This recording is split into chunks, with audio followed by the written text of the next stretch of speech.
very clear that Nigel Farage wants to destroy the Conservative Party. He said so himself. This is one of the greatest institutions of our country, I firmly believe. He is not someone that I'm interested in doing business with. And he's already lost 20% of his party.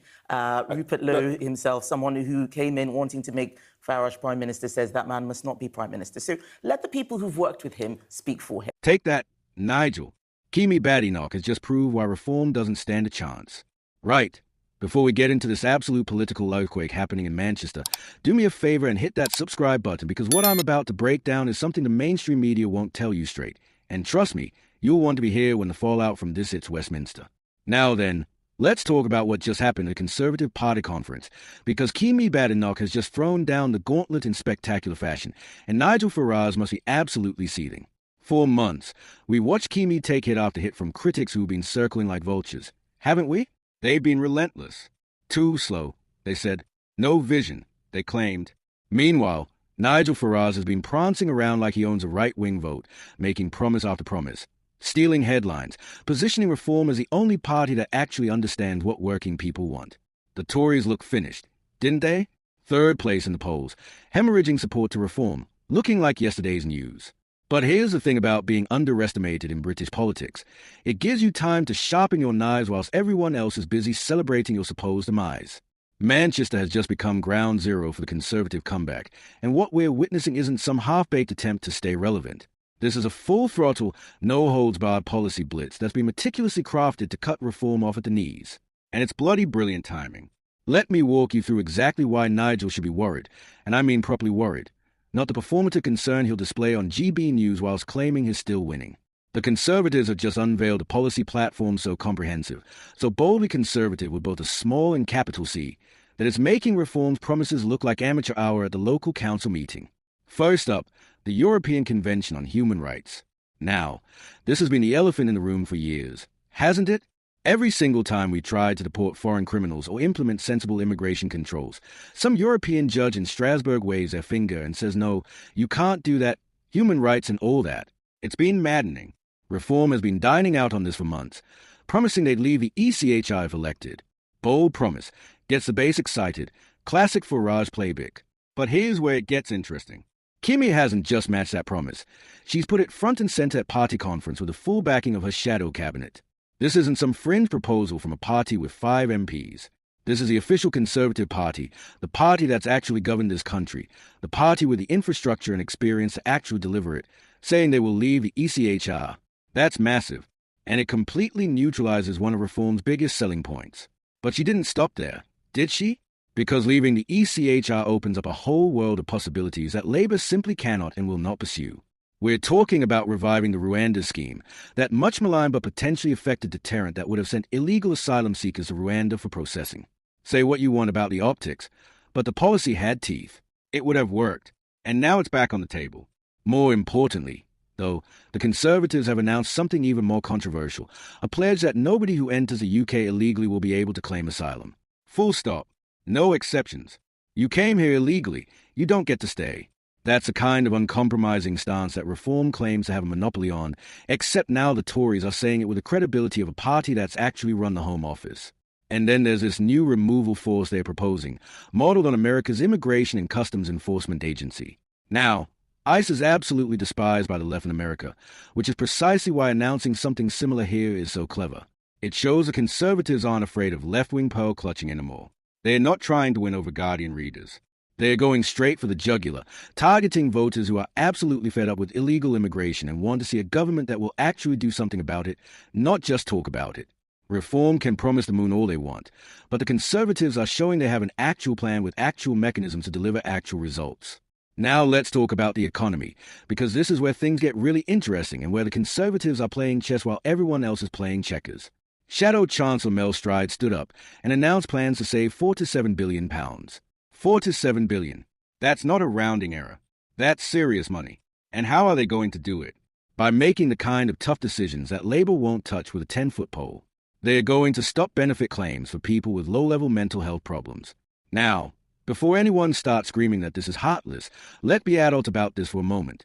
The welfare bill has exploded. We're spending more than we're taking in. That's unsustainable. Something has to give. Labour's solution is to borrow more and tax more. The conservative solution is to actually reform the system and ask some difficult questions about who really needs support and who's capable of working. This is the kind of fiscal conservatism that's been missing from British politics for far too long. We've had a conservative government that spent like a Labour government, and voters quite rightly punished them for it. But now we're seeing what proper small-state conservatism looks like. No more pretending we can have Scandinavian levels of public services with American levels of taxation. No more magical thinking. Just hard choices and honest accounting. And you know what? There's a massive constituency of voters out there who are crying out for this kind of straight talk. Reform appeals to people who think the system is broken, but the Conservatives are now showing they have the guts to actually fix it. Then we have the business rates relief for hospitality. 100% relief permanently. Do you know what that means for your local pub, your neighborhood restaurant, those cafes on the high street that have been hanging on by their fingernails? It means survival. It means jobs. It means community spaces staying open instead of becoming yet another boarded-up shopfront or converted into flats nobody can afford. This is a kind of targeted, sensible policy that actually helps people and businesses without massive government spending. It's a Conservative Party remembering what it's supposed to be about, enabling enterprise, supporting business, letting people keep more of what they earn instead of extracting it through taxation and then spending it inefficiently. And speaking of keeping more money in people's pockets, let's talk about energy bills. The Conservatives are proposing to scrap Labour's green taxes and cut household energy bills by £165. Now, I can already hear the environmental activists having an absolute meltdown, but let's be real about what's happened here. Energy bills have been crippling ordinary families. People have been choosing between heating and eating. That's not an exaggeration. That's reality in modern Britain. And while Labour is pursuing net zero targets that look great on paper but hammer working people in practice, the Conservatives are saying we're going to prioritise people's ability to live comfortably over abstract climate commitments. That's going to resonate. That's going to cut through. Because when your energy bill drops by over 150 quid, you notice. You feel it. That's real money back in people's pockets, and it's a kind of tangible benefit that actually changes votes. Now, here's what makes all of this so devastating to reform. Nigel Farage has built his entire political career on being the outsider, the disruptor, the one willing to say what the establishment won't say. And that worked brilliantly when the Conservatives were trying to be all things to all people, when they were scared of their own shadow, when they were more concerned with not offending metropolitan liberals than with delivering for their natural voter base. But that dynamic has completely shifted in Manchester. The Conservatives aren't running away from controversial policies anymore. They are running toward them. They are embracing exactly the kind of robust, unapologetic conservatism that Reform claims to own. And here's the kicker, they can actually deliver it. Reform UK has never governed anything. They've never had to make the hard choices that come with actual power.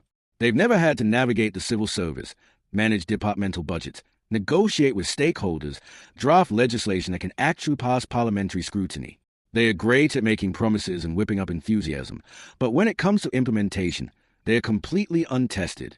The Conservatives, for all their recent failures, have the institutional knowledge, the political infrastructure, and the governmental experience to actually turn these policies into reality. That matters. It matters enormously.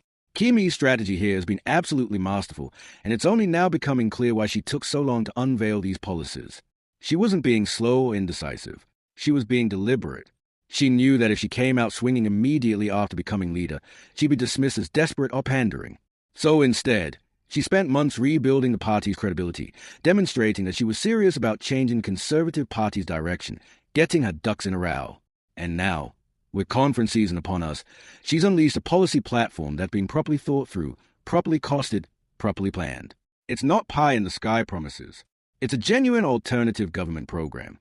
Critics will say this is all too little too late.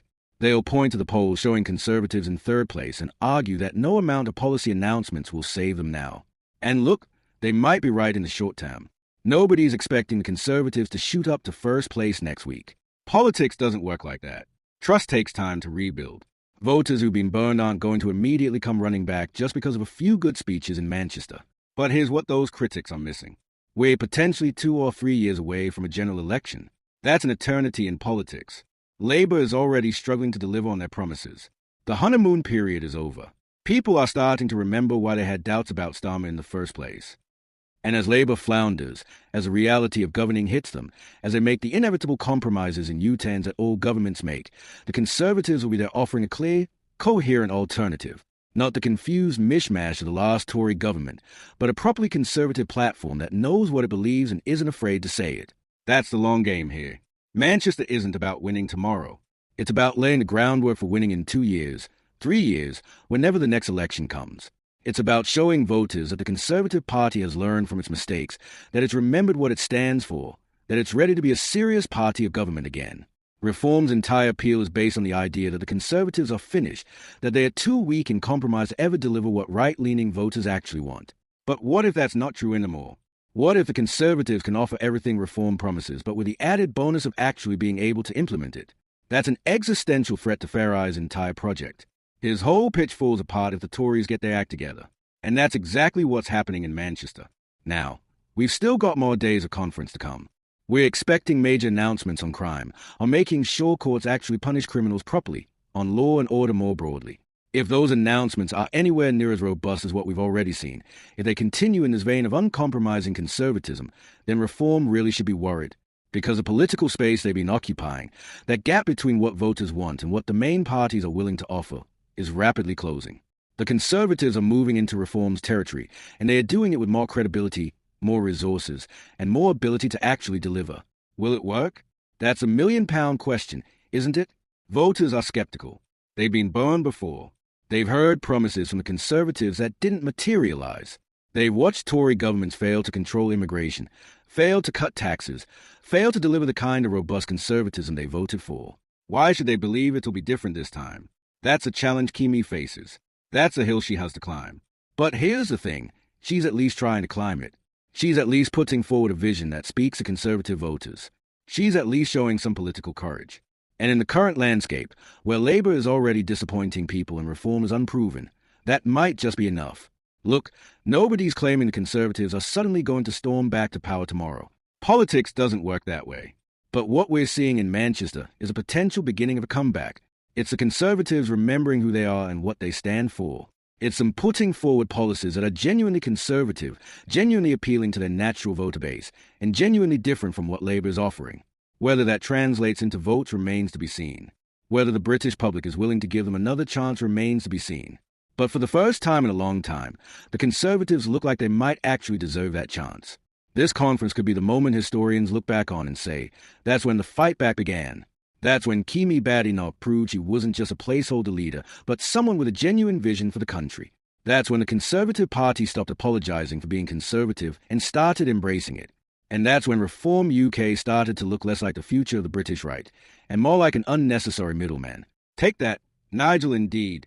If you want to see how this all plays out, make sure you're subscribed to British Corners, because we'll be covering every twist and turn of this political drama as it unfolds. And trust me, it's going to be fascinating to watch.